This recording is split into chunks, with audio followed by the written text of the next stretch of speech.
योगानन्द प्रेमानन्द सन्ने बोये च पार्षदा रामकृष्ण गतप्राणा सर्वांस्तान् प्रणमाम्यहम्। পূজনীয় স্বামী গম্ভীরানন্দজি মহারাজের রচনা অখণ্ড শ্রীরামকৃষ্ণ ভক্তমালিকা গ্রন্থ থেকে পাঠ।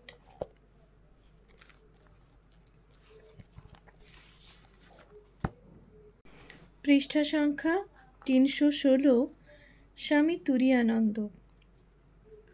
হরিনাথ ঠাকুরকে অবতার বলিয়া জানিয়াছিলেন, সুতরাং তাহার রোগ যন্ত্রণাদিকে লীলা মনে করিয়া ওই জন্য তত উদ্বিগ্ন হইতেন না। কাশীপুরে একদিন ঠাকুরকে দেখিতে গিয়া তিনি প্রশ্ন করিলেন, কেমন আছেন? ঠাকুর বলিলেন, বড় কষ্ট হচ্ছে, খেতে পাচ্ছি না, অসহ্য জ্বালা যন্ত্রণা হচ্ছে। হরিনাথ কিন্তু দিব্য চক্ষে দেখিলেন ঠাকুর আনন্দের সাগর ও রোগ যন্ত্রণার অতীত। ঠাকুর যতই নিজের যন্ত্রণার কথা বলেন, হরিনাথ ততই ওইরূপ অনুভূতি করেন। বারংবার এইরূপ হওয়ায় তিনি ঠাকুরকে বলিয়াই ফেলিলেন, আপনি যাহাই বলুন না কেন, আমি দেখছি আপনি অসীম আনন্দের সমুদ্র। ইহা শুনিয়া ঠাকুর মৃদু হাস্যে আপন মনে বলিলেন, শালা ধরে ফেলেছে রে। দক্ষিণেশ্বরে গমনাগমনকালে নরেন্দ্রের সহিত হরিনাথের একটা বেশ শ্রদ্ধা মিশ্রিত বন্ধুত্ব জন্মিয়াছিল। দুইজনে অনেক সময় একই সঙ্গে হাঁটিয়া বা গাড়িতে করিয়া দক্ষিণেশ্বরে যাইতেন। একদিন হাঁটিয়া বরাহনগরের পথে ফিরিবার সময়ে নরেন্দ্রনাথ হরিনাথকে বলিলেন, ঠাকুরের সম্বন্ধে কিছু বলো। হরিনাথ উত্তর দিলেন, আর কি আর বলবো, এই বলিয়া তিনি অসীত গিরিসমং স্যাৎ ইত্যাদি শ্লোকটি আবৃত্তি করিলেন। সাগররূপ মসি পাত্রে যদি নীল পর্বত সদৃশ্য মসি রাখা হয়, কল্পতরুর শ্রেষ্ঠ শাখা যদি লেখনী হয়, পৃথিবী যদি লিখিবার পত্রিকা হয়, আর সরস্বতী অনন্তকাল ধরিয়া লিখিতে থাকেন, তথাপি হে ঈশ্বর, তোমার গুণরাশির সীমা করা যায় না।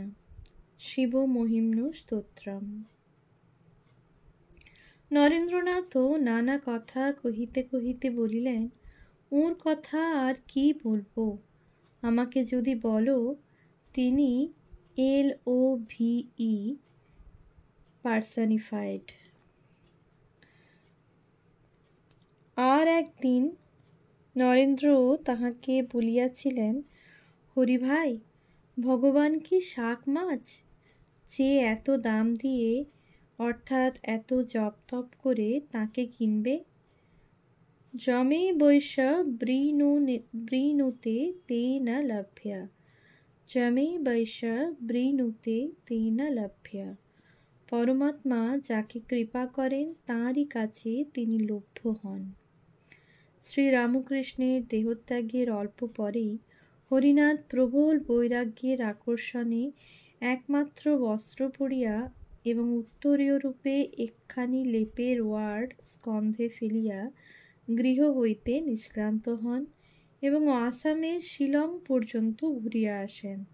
অতঃপর 24 বৎসর বয়সে 1887 খ্রিস্টাব্দে তিনি বরাহনগর মঠে যোগদান করেন এবং সন্ন্যাস গ্রহণান্তর স্বামী তুরীয়ানন্দ নামে অভিহিত হন। সন্ন্যাসের পরও সহোদরদের প্রতি তাহার ভালোবাসার হ্রাস হয় নাই। তাহার মধ্যম ভ্রাতা উপেন্দ্রনাথ একদিন দেখেন এক মুণ্ডিত মস্তক গেরুয়াধারী তরুণ সন্ন্যাসী তাহার সম্মুখে দণ্ডায়মান। সন্ন্যাসীর চক্ষে অশ্রু। উপেন্দ্রনাথ চিনিলেন ইনিই হরিনাথ। জিজ্ঞাসা করিলেন, কাঁদছ কেন? এই তো তুমি চাও। উত্তর আসিল, আপনাদের নিকট আমি অনেক প্রকারে ঋণী। দাদা আশ্বাস দিয়া বলিলেন, তা হোক, বড় ভাইদের যা কর্তব্য তা আমরা করেছি, কিন্তু তুমি যখন গৃহী হলে না, তখন এই পথই ভালো। আমি আশীর্বাদ করছি, তোমার সিদ্ধি লাভ হোক। অমনি মেঘমুক্ত শারদাকাশ সূর্যকিরণে উদ্ভাসিত হইল। হরিনাথের অশ্রুসিক্ত মুখে আনন্দের রেখা ফুটিয়া উঠিল। নবীন সন্ন্যাসী কিন্তু বরাহনগরের পরিবেশের মধ্যেই আবদ্ধ থাকিতে পারিলেন না। পরিব্রাজক রূপে ও সাধক রূপে তিনি চলিলেন তীর্থ হইতে তীর্থান্তরে। এই রূপে 1889 খ্রিস্টাব্দে তিনি স্বামী শারদানন্দাদির সহিত ঋষিকেশে তপস্যা করেন এবং পরবৎসর গ্রীষ্মকালে গঙ্গোত্রী প্রভৃতি তীর্থ দর্শনে গমন করেন। ইহার সবিশেষ বিবরণ শারদানন্দ প্রসঙ্গে লিপিবদ্ধ হইয়াছে। গঙ্গোত্রী হইতে ফিরিয়া তিনি একাকী ভ্রমণপূর্বক মুসৌরি পাহাড়ের শানু দেশে রাজপুরে উপস্থিত হইয়া তপস্যামগ্ন হন। এখানে সরকারের গোয়েন্দা বিভাগের এক কর্মচারী তাহার অনুসরণ করে এবং বিবিধ প্রশ্নে তাহাকে উত্ত্যক্ত করিতে থাকে। হরি মহারাজ ইহাতে বিশেষ বিরক্তি দেখাইলে গোয়েন্দা বলে, আপনি পুলিশকে ভয় করেন না? দৃপ্ত সিংহের পুচ্ছ পদদলিত হইলে সে যেমন বীর বিক্রমে দণ্ডায়মান হইয়া গর্জন করে, পুরুষ সিংহ স্বামী তুরীয়ানন্দও তেমনি বলিয়া উঠিলেন, আমি যমকেও ভয় করি না, পুলিশ তো দূরের কথা। হিংস্র জন্তুকেও ভয় না করিয়া যিনি গভীর অরণ্যে বিচরণ করেন, তিনি কি সংসার অরণ্যের ক্ষুদ্র হিংস্র মানবের নিকট পরাজিত হইবেন? বস্তুত পরাজয় হইল পুলিশের। সে পরে তাহার অনুরক্ত ভক্ত হইয়াছিল। 1890 খ্রিস্টাব্দের শেষে স্বামী বিবেকানন্দের সাহচর্যে কিয়ৎ দিবস বিভিন্ন স্থানে যাপনান্তে হরি মহারাজ দিল্লি হইতে ব্রহ্মানন্দজির সহিত জ্বালামুখী প্রভৃতি তীর্থ দর্শনে চলিলেন। পাঞ্জাব ও সিন্ধুর বহু স্থান দর্শনান্তে 1893 খ্রিস্টাব্দের প্রথম ভাগে স্বামী ব্রহ্মানন্দের সহিত তিনি বোম্বে আসিয়া আমেরিকাগামী স্বামী বিবেকানন্দের সাক্ষাৎ পাইলেন। তথায় একদিন স্বামীজি জানাইলেন যে তাহার শরীর ভালো নহে, সুতরাং সমাগত ভদ্রলোকদের সহিত ধর্মপ্রসঙ্গ হরি মহারাজকেই করিতে হইবে। অনিচ্ছা সত্ত্বেও হরি মহারাজ প্রসঙ্গ আরম্ভ করিয়া বৈরাগ্যেরই উপদেশ দিলেন। কথা সাঙ্গ হইলে স্বামীজি তাহাকে একান্তে বলিলেন যে গৃহস্থদিগকে এরূপ উচ্চাঙ্গের বৈরাগ্যের উপদেশ দিলে অযথা তাহাদের মন বিচলিত হয়, তাহারা উহার মোটেই অনুসরণ করিতে পারে না। অমনি হরি মহারাজ সহাস্যে বলিলেন, আমার মাথায় ছিল যে আপনি উপস্থিত আছেন, কাজেই যা তা বলা চলে না। বেশি ভালো কথা বলতে গিয়ে এই গোল হয়ে গেল। ইহার স্বল্পকাল পরে ব্রহ্মানন্দজি ও তুরীয়ানন্দজি বৃন্দাবনে গমনপূর্বক দীর্ঘকাল তপস্যায় কাটাইয়াছিলেন। হরি মহারাজ স্বামী ব্রহ্মানন্দকে সমধিক শ্রদ্ধা করিতেন ও ভালোবাসিতেন, সুতরাং তাহাকে ভিক্ষার্থে যাইতে না দিয়া স্বয়ং দ্বারে দ্বারে খণ্ড খণ্ড রুটির সন্ধানে ঘুরিতেন। এই কঠিন শ্রমের ফলে কোনো দিন উদরপূর্তি হইত, কোনো দিন বা হইত না। একদিন কূপের পার্শ্বে দুইজনে বসিয়া জলে ভিজাইয়া শুষ্ক রুটি খাইতেছেন। এমন সময়ে হরি মহারাজ সকাতরে বলিলেন, মহারাজ, আপনাকে ঠাকুর কত স্নেহ যত্ন করতেন, এবং ক্ষীর সর ননি খাওয়াতেন, আর আজ আমি শুকনো রুটি খাওয়াচ্ছি। ইহা বলিতে বলিতে তাহার কণ্ঠ বাষ্পরুদ্ধ হইয়া গেল। বৃন্দাবনে অবস্থানকালে হরি মহারাজ রাধারানীর দর্শন মানসে কখনো কখনো নিধুবনে যাইতেন। একদিন তমাল বৃক্ষের শাখায় রাধারানীর আলোলায়িত বেণী দেখিয়া প্রথমে ভাবিলেন উহা ময়ূরপুচ্ছ, কিন্তু অচিরেই নয়নপথে সত্য উদ্ভাসিত হইয়া তাহাকে চমকিত করিল। একদিন বহু গৃহে ভিক্ষাটনে ক্লান্ত হইয়াও পূর্ণ কাম না হওয়ায় শরীরের উপর তাহার অত্যন্ত ধিক্কার আসিল। জলে ভেজানো রুটি মুখে দিতে দিতে তিনি বলিতে লাগিলেন, শালা শরীর, তোর জন্যই তো আমার এত কষ্ট, এই খা। ইহার পর তাহার স্পষ্ট অনুভূতি হইল, আমি দেহ নহি, আমি স্বতন্ত্র ক্ষুধা তৃষ্ণা বর্জিত আত্মা।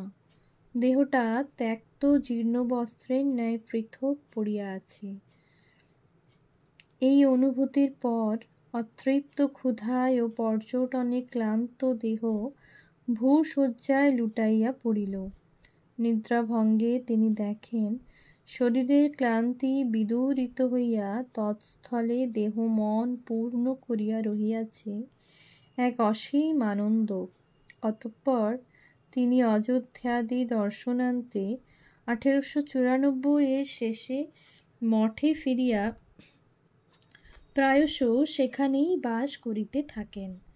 তবে মধ্যে একবার দেওভোগে নাগ মহাশয়কে দেখিয়া আসিয়াছিলেন এবং 1896 শেষে মুঙ্গের ও মিথিলা প্রভৃতি স্থানেও গিয়াছিলেন।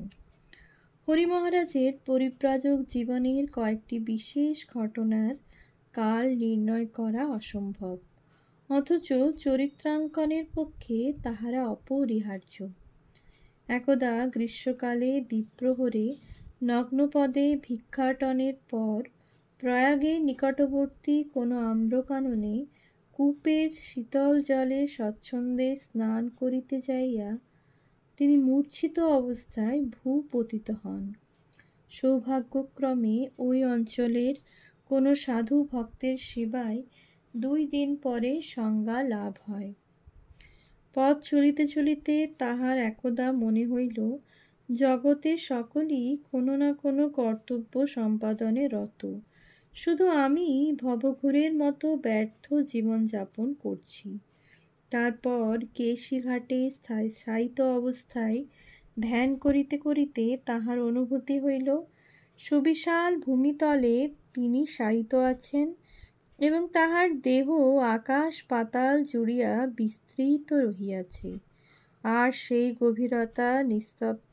সেই গভীর নিস্তব্ধতা ভঙ্গ করিয়া অশরীরী বাণী উঠিতেছে, দেখো তুমি কত মহান, কেন তুমি ভাবো তোমার জীবন ব্যর্থ? ওঠো, জাগো, পরম সত্য লাভ করো। সে সত্যের কণামাত্র বিশ্বকে মুক্ত করতে পারে, ইহাই মহত্তম জীবন। তুরীয়ানন্দ চমকিত হইয়া জাগিলেন, সে গ্লানি চিরতরে তিরোহিত হইল। সৌরাষ্ট্রে গিরনার পাহাড়ে শরীর অসুস্থ হইলে তিনি বৈদ্যের নিকট যাইতে উদ্যত হইলেন। অমনি স্মৃতিতে জাগিল, ঔষধং জাহ্নবী তৈয়ং বৈদ্যো নারায়ণ হরিঃ। আর বৈদ্যগৃহে যাওয়া হইল না। ভগবানে নির্ভর করিয়া গঙ্গা জলে রোগ নিবারণের আশায় কুঠিয়ায় ফিরিলেন। উপনিষদে আছে যে ব্রহ্মজ্ঞ পুরুষ অভি লাভ করেন। স্বামী তুরীয়ানন্দ এক প্রত্যুষে উত্তরকাশীতে গঙ্গা স্নান করিতে যাইবার পথে দেখেন এক ব্যাঘ্র মৃতদেহ ভক্ষণ করিতেছে। অমনি প্রাচীন সংস্কার জাগিয়া তাহার গতি প্রতিহত করিল, কিন্তু পরক্ষণেই আত্মজ্ঞান তাহাকে বলিয়া দিল, বাঘ মৃতদেহ খাচ্ছে তো খাক, এতে আমি ভীত হই কেন? তিনি পুনর্বার স্বপথে অগ্রসর হইলেন। আর একবার টিহিরি গাড়োয়ালে তপস্যাকালে রাত্রে গ্রামে রব উঠিল, ব্যাঘ্র আসিয়াছে। অমনি তিনি ব্যস্ত সমস্ত হইয়া স্বীয় ভগ্নগৃহের দ্বারে ইষ্টক সজ্জিত করিয়া ব্যাঘ্রের পথরোধে তৎপর হইলেন। কিন্তু মুহূর্ত মধ্যে দেহবুদ্ধি পরাজিত হইয়া আত্মবুদ্ধি প্রকাশিত হওয়ায় পদাঘাতে সেই ইষ্টক স্তূপ অপসৃত করিয়া ধ্যানে নিমগ্ন হইলেন। ওম শান্তি শান্তি শান্তি। হরি ওম তৎসৎ। শ্রীরামকৃষ্ণার্পণমস্তু।